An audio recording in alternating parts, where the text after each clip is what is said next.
The book Climate Change, Disasters, and the Refugee Convention takes an academic look at the widely discussed phenomenon of climate refugees.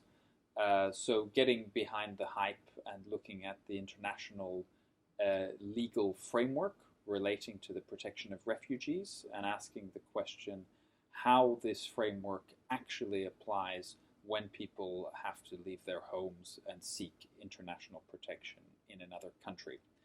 The way the book goes about fulfilling that task is by looking at decisions that have already been taken by courts in New Zealand, Australia, the United Kingdom, and others, and analyzing what the assumptions are behind the decisions. So, how do judges, as well as academics, understand disasters and climate change, and what are the limitations reflected in that understanding? And also, how has refugee law been interpreted, and is there scope for a different, although doctrinally well grounded, interpretation of what it means to be a refugee?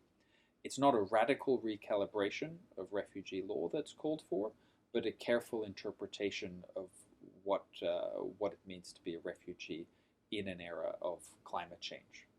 So the book should be of interest to judges, academics, whether students or researchers or lecturers or professors, and potentially to the wider public who wants a critical academic engagement with this question.